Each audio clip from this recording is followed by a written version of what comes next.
participate in the discussion about the future of Africa. In the interest of time, I'm going to leave it to some of my colleagues. Today, Rutgers is hosting the Chinua Achebe Leadership Forum. Thanks to the Achebe family who are here today, and we'll say a few words shortly, of which there are at least 8 today.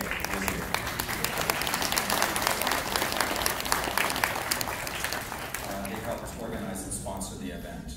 For those of you that are new to Rutgers, a few words about Rutgers. Rutgers is the State University of New Jersey. We're 253 years old this year.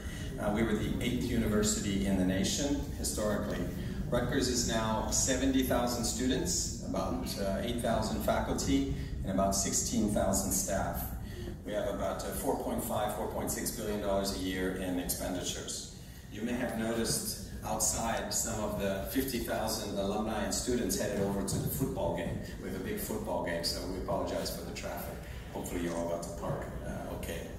We're also the home of the school where Paul Robeson graduated, as many of you have heard of. Rutgers has at least 40 years of partnerships with Ghana. Certainly, Ambassador Abina Busia, one of our African princesses here, sitting up there on the stage, is being here for us. Big thanks to Abina for helping bring the event and the president with us today.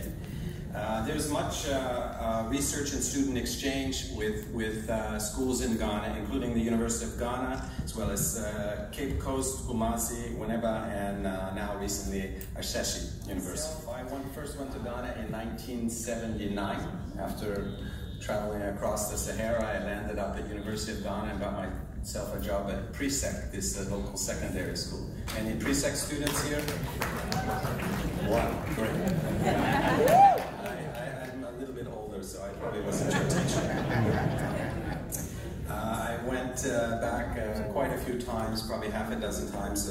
Most recently in 2015, I led a kind of a STEM conference also at the University of Ghana in Legon in science and technology. Enough about me. Let me introduce Janice Sodikoff, the director of the Center for African Studies and a professor of anthropology. She is the key person who has been behind the event today. Janice?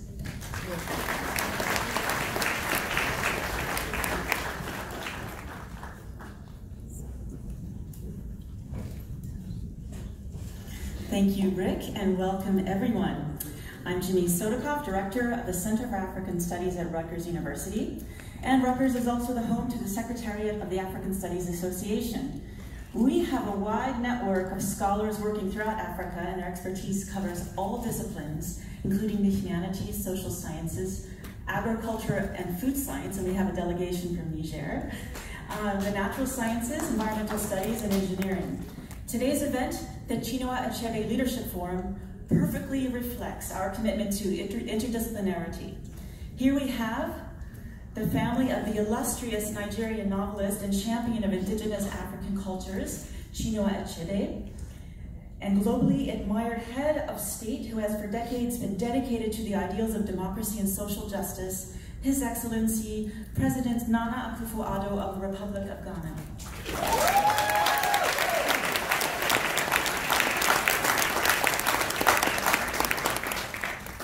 We have many people to thank for their contributions to this exciting event. We are grateful to the Christy and Chinua Achebe Foundation and the whole Achebe family, particularly Chidi and Wando Achebe, and to our esteemed colleague, Her Excellency, Professor Abina Busia, for bringing us all together, to our esteemed panelists, Her Excellency, Hassana Alidou, Kofi Apenteng, and Nana Marfo, to Chancellor Malloy, to Rick Lee, Greg Cristales, Rick Garfunkel, and the Rutgers Global team, to Dima Shelley and Christina Payne Community, to Lydia Quaison, Professor of the Twi language, to Al-Hassan, to Reverend Ata Akosa, to the RU Police Department, the staff, the Student Center staff, and to the Executive Committee of the Center for African Studies, to our student volunteers, and especially to Christine Waith, our program coordinator at the Center for African Studies, who is a true Wonder Woman. And of course, we're very grateful to the President's teams in Accra and New York for all their logistical support, and to our guests who have come out in great numbers, and we thank you. As you can see, we have a very full program, and we will make every effort to stay on time. So with no further ado, I'm pleased to welcome Dr. Chidi Achebe, Physician Executive and Chairman and CEO of African Integrated Development Enterprise, or expertise to address infrastructural needs on the African continent. Dr. Achebe has also served as the President and CEO of Harvard Street Neighborhood Health Center, Medical Director of Whittier Street Health Center, and as Assistant Professor at Tufts University School of Medicine, all in Boston. He earned his medical doctorate at Dartmouth, a master's in business administration from Yale, and a master's in public health from Harvard. In his professional endeavors, Dr. Achebe advocates for health care equality. For his efforts in bringing healthcare disparities, he was awarded the 2012 Dartmouth College Martin Luther King Award. Welcome, Chidi Achebe.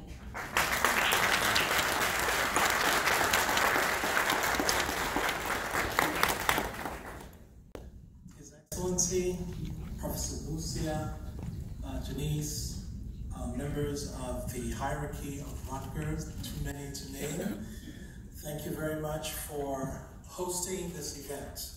I want to speak very briefly about my dad and then the Leadership Forum.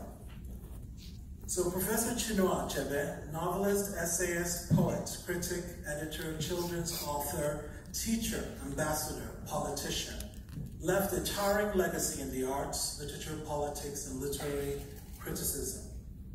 Referred to as the father of African literature, Achebe, the author of over 20 books, is best known for the African trilogy, Things Fall Apart, No Longer at Ease, and Arrow of God. Things Fall Apart, often considered his masterpiece, is the most widely read book in modern African literature, with more than 20 million copies sold and translated into over 57 languages. This novel provides one of the most illuminating and permanent monuments to the African experience. It is often referred to as the archetypal modern African novel in English, one of the first to receive global critical acclaim. It's read widely throughout Africa and in English-speaking countries around the world. In keeping with Professor Achebe's values and life work, the Achebe Leadership Forum showcases leading voices on political, literary, cultural, and social issues in an intellectually stimulating environment. In that vein, the forum seeks to provide a high-profile international platform to discuss leadership and development challenges facing the African peoples on the continent and in the diaspora in the 21st century. It was first launched soon after my dad's death. Incidentally, the first speaker was one of the predecessors of the president, President Mahama.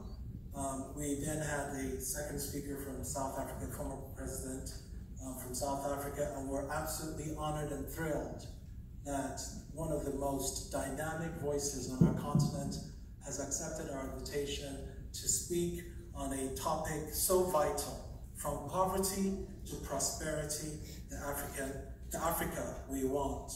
Thank you very much for hosting us. Thank you for coming out in large numbers. Thank you, the staff and His Excellency. Thank you very much.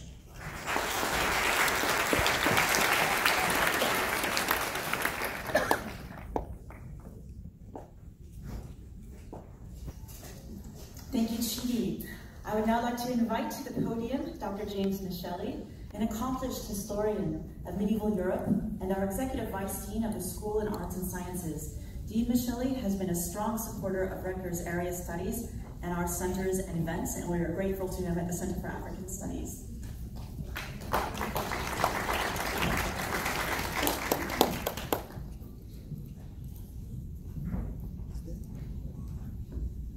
It's my great privilege and pleasure to be able to introduce today Her Excellency Dr. Abina Busia, who will give the introductory comments for our honored guest. Since January 2018, Her Excellency Dr. Abina Busia has been Ambassador Extraordinary and Plenipotentiary of Ghana to the Federated Republic of Brazil, with concurrent accreditation to the other 11 republics of South America. She was born in Accra, Ghana, the daughter of Dr. Kofi Abrefa Busia Prime Minister of the Second Republic, and Mrs. Na Morkor Busia, a midwife, teacher, and founder of the Busia Foundation. She received most of her formal education in the United Kingdom, earning a BA in English Language and Literature from St. Anne's College, Oxford, and a DPhil in Social Anthropology from St. Anthony's College, Oxford. Professor Busia has been a member of the faculty at Rutgers University since 1981.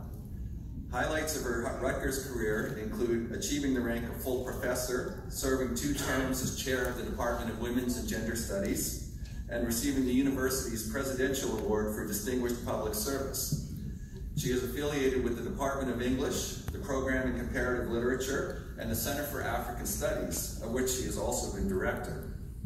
She has also served on the board of the Center for Women's Global Leadership since its foundation in 1990.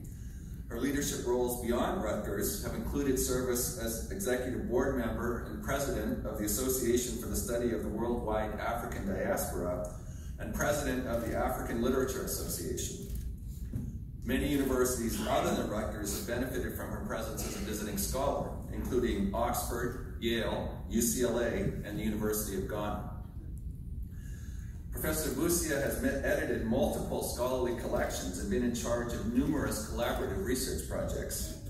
Her publications are too numerous to mention individually, but special mention should be made of her central role in the publication of Women Writing Africa, a multi-volume, continent-wide project devoted to the history and culture of African women. She's also a prolific author of scholarly essays, with more than 50 published articles in African literature, Black women's literature, and colonial discourse. Over the course of her career, Professor Busia has taught many workshops and master classes on curriculum transformation in the areas of gender, race, and Africa diaspora studies. Consultant for UNESCO on its gender and transformative leadership training modules, which have been adopted by universities in Nigeria. She has also been a prominent member of a USAID Excellence in Higher Education project, developing gender-sensitive courses in agriculture and engineering for universities in post-conflict Liberia. An internationally known poet and performer, Achebe Busia has given numerous interviews and readings on television and radio.